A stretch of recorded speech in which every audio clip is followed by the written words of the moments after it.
Imagine a referee demanding to see, like, the final scoreboard of a game before he even lets the players walk out of the locker room. Right, which sounds completely absurd. Totally absurd. But if you look at the recent government formation in Tamil Nadu, that exact scenario just played out on a constitutional level. Yeah, it really is a striking situation. I mean, the established rules of the game were just seemingly sidelined in favor of this ad hoc requirement. And that fundamentally alters the power dynamic between an elected assembly and an appointed official. Welcome to the deep dive. If you're listening to this, especially if you're a student of governance, maybe preparing for the UPSC or just, someone trying to make sense of a very noisy world, our mission today is to cut through that noise. Exactly. We've got a massive stack of recent sources, and we are going to extract the underlying mechanisms of how power, security, and frankly, survival actually work. But first, a really quick disclaimer. The sources we are looking at today, they cover some highly charged political and security issues, featuring very conflicting viewpoints. We are strictly here to impartially report the information as it's presented in the original text. Right. We are not taking sides. We aren't endorsing any political stances. We're simply examining the mechanics of what's happening. Exactly. So, okay, let's unpack this, starting with that referee analogy in Tamil Nadu.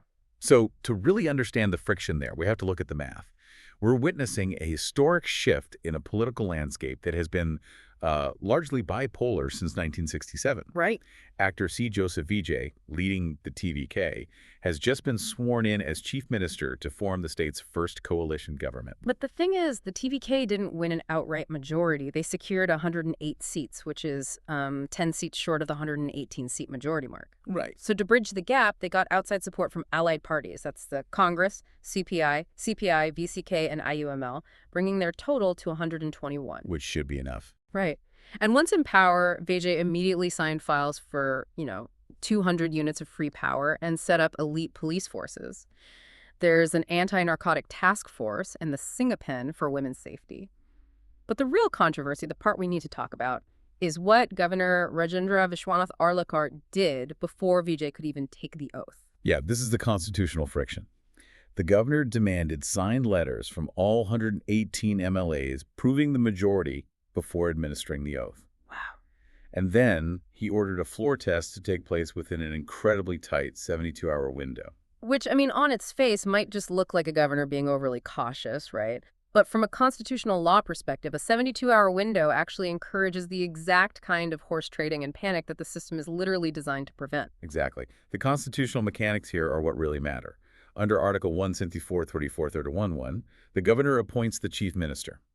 But because the Constitution doesn't provide a, granular manual for a hung assembly, we rely on established conventions. Like the Sarkaria and Punchy commissions? Exactly.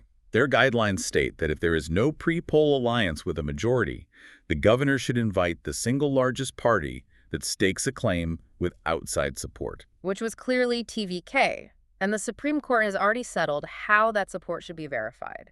If you look at landmark rulings, specifically S.R. Bommai and Rameshwar Prasad, they categorically state that the only place to test a majority is on the floor of the House. Right. Not via muster rolls. Exactly. Not via muster rolls or like pre-swearing-in signature campaigns at the governor's residence. And what's really fascinating here is the underlying logic of the Bommai judgment. Prior to that ruling, governors routinely dismissed state governments based on their own subjective assessments. Which were usually politically motivated by the central government that appointed them? Or? Exactly. The Supreme Court mandated the floor test to remove that subjective bias. The floor of the assembly is public, it's transparent, and it's accountable. So, contrast that turbulent formation in Tamil Nadu with other states right now. In Assam, Himanta Biswa Sarma smoothly transitioned into a second term. He was unanimously elected as the NDA leader in their 126-member assembly. A completely different scenario. Totally. And in Uttar Pradesh, Chief Minister Yogi Adityanath just expanded his cabinet with 6 new ministers, and he's focusing heavily on an OBC caste calculus to balance regional representation. Right.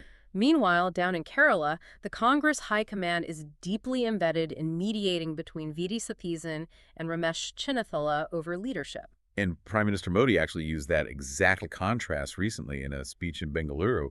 He was critiquing the Congress in Karnataka for spending more energy on internal leadership disputes than on actual governance. But this tension, this back and forth between the center and the states, it goes way beyond party politics. It's structural. Look at Jammu and Kashmir, for example. Right, the LG situation. Yeah. Congress leader Tariq Hamid Kara is strongly protesting the recent enhancement of Lieutenant Governor Manure Singha's powers, specifically his new authority over the telecom sector. And if we connect this to the bigger picture, telecom in a border state isn't just about cell phone towers. It's about intelligence gathering. It's secure communications. Internet shutdowns. Exactly. The ability to execute internet shutdowns during security crises. Kerr's argument is that centralizing this power in an unelected LG fundamentally dents democratic governance and removes accountability from local elected representatives. It's just a constant tug of war over where the boundaries of authority lie. But let's actually shift from constitutional boundaries to physical borders, where the state's authority is facing a really severe violent test. The ongoing crisis in Manipur is basically dominating the security briefings in our sources. Yeah, we have a specific memorandum to look at here. It was sent to PM Modi by 3 Naga civil society organizations, the United Naga Council, the Naga Women's Union, and the All Naga Students Association. And they are alleging a sustained campaign of violence against Naga villages like Zichoro and Namli Wangli, perpetrated by the Myanmar-based Kuki National Army Burma, or KNAB, and other groups under the Suspension of Operations Agreement. But reading the source material, what really jumped out at me was the weaponry. Yeah, the drones. Exactly. They're citing the use of drones and rocket launchers. That fundamentally changes the narrative. I mean, you don't use military-grade hardware in a simple, localized ethnic dispute. And the Naga groups are making exactly that point to the prime minister, right? They're explicitly framing this not as civil unrest, but as a quote-unquote cross-border military invasion. Right. By documenting armed cadres supposedly crossing the porous India-Myanmar border with advanced weaponry, they are trying to trigger a very specific constitutional mechanism. Which is Article 355? Right. Article 355 places a constitutional duty on the Union to protect every state against external aggression and internal disturbance. The memorandum argues the center is failing in this duty. And they warn that this escalating violence threatens to completely unravel the 2015 framework agreement signed between the government and the NSCNIM. It is a stark reminder that internal state security is incredibly fragile when the international border right next to it is porous. Absolutely. The pressures a nation faces internally are almost always exacerbated by global instability. Which actually brings us to the macroeconomic reality we're all living in. PM Modi recently gave an address highlighting the global economic uncertainties driven by the U.S.-Iran war and just stubborn global inflation. And his advice to citizens was remarkably specific. He urged people to avoid foreign travel and to hold off on non-essential gold purchases to conserve foreign exchange. Plus, he paired this with a really heavy push for the Vocal for Local campaign. Yeah, and I initially read that and thought it was just a push to support domestic jewelers and local tourism. Yeah. But this is actually hardcore macroeconomic defense. India imports almost all of its gold, and we pay for it in U.S. dollars. Right, and when global conflicts spike the price of oil, our dollar reserves already take a massive hit. Exactly. If citizens are simultaneously draining dollars out of the country to buy imported gold, the rupee weakens. And that imports even more inflation into the country. So it's really about building a financial fortress. And one of the key geopolitical arenas where India is trying to manage these external shocks is the Indian Ocean. Right now, India is chairing the Indian Ocean Rim Association, or IORA. It's a 23-nation grouping that's preparing for its 30th anniversary summit in 2027. And Secretary General Sanjeev Ranjan laid out the stakes very clearly there.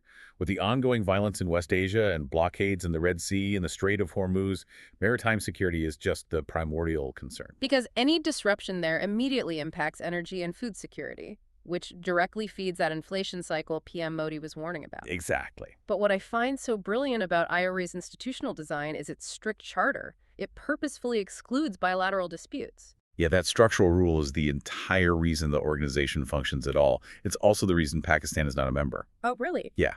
Historically, Pakistan refused to grant India most favored nation trading status.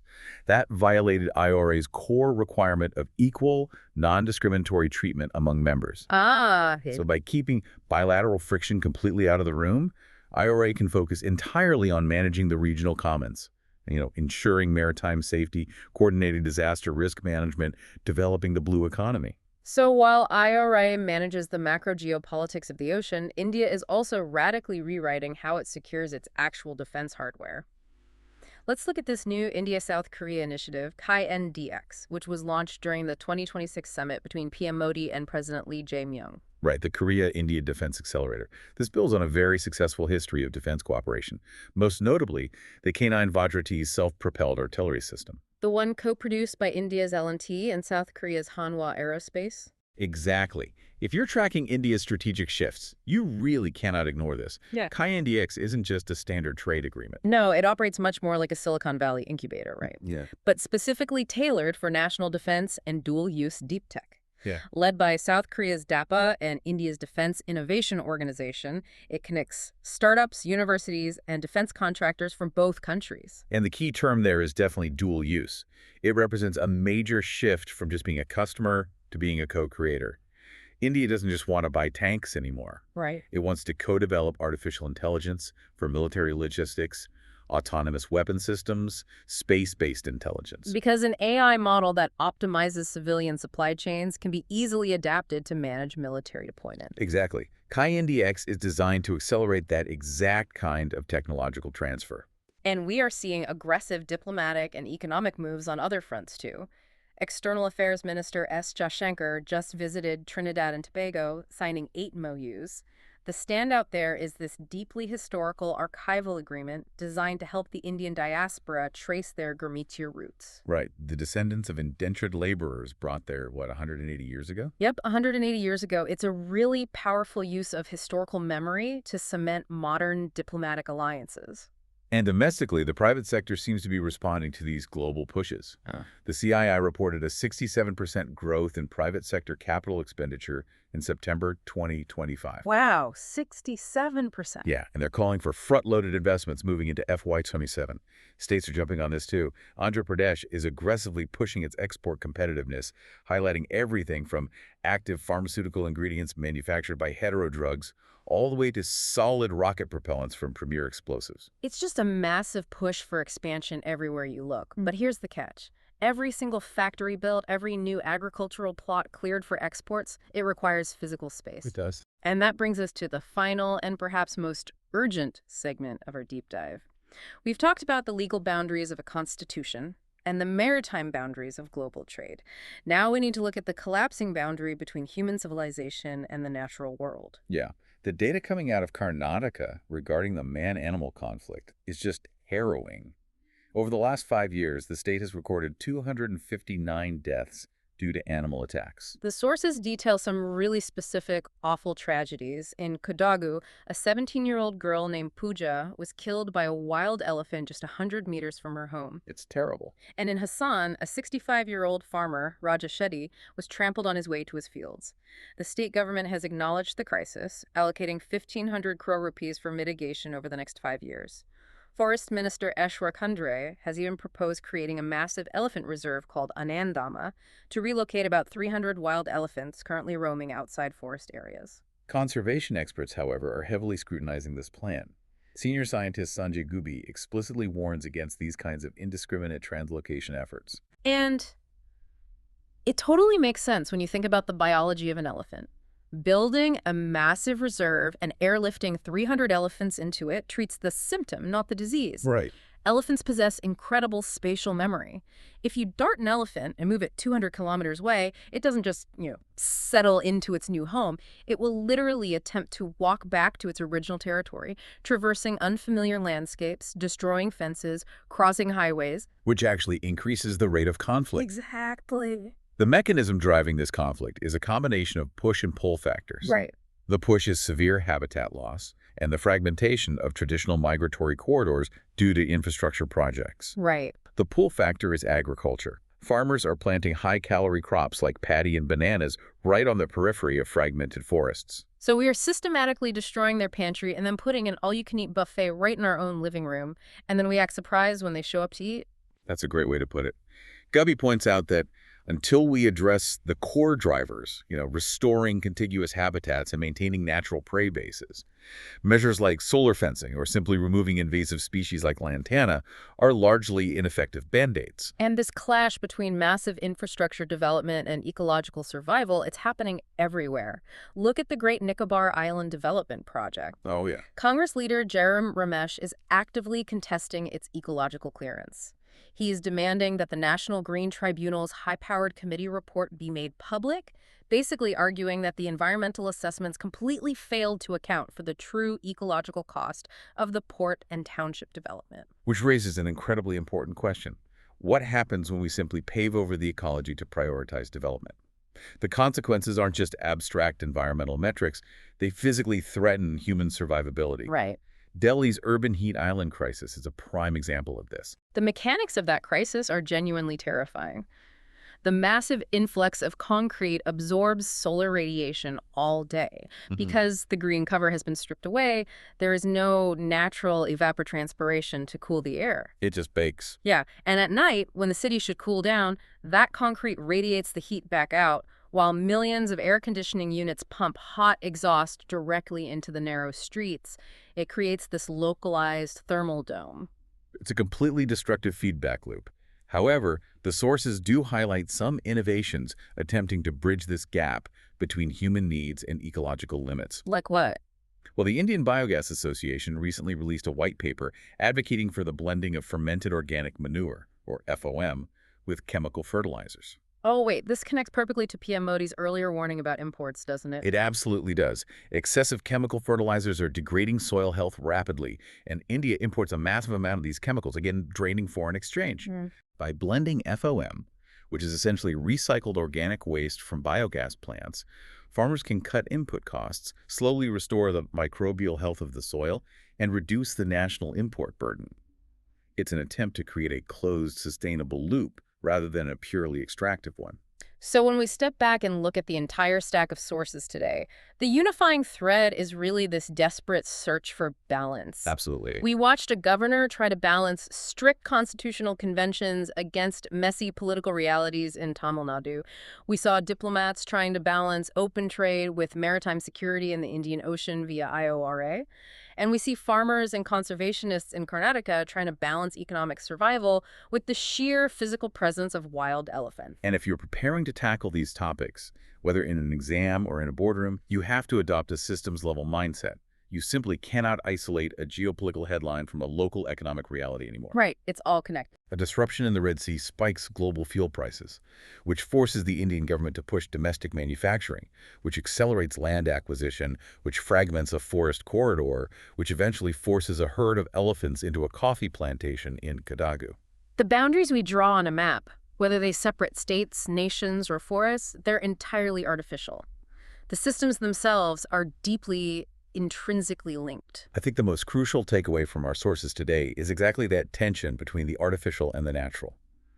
We spend immense amounts of political energy debating the constitutional boundaries between appointed governors and elected chief ministers, or negotiating the maritime boundaries of international trade. Right. But as climate patterns become erratic and species are pushed out of their fragmented habitats, the natural world is completely ignoring the lines we have drawn.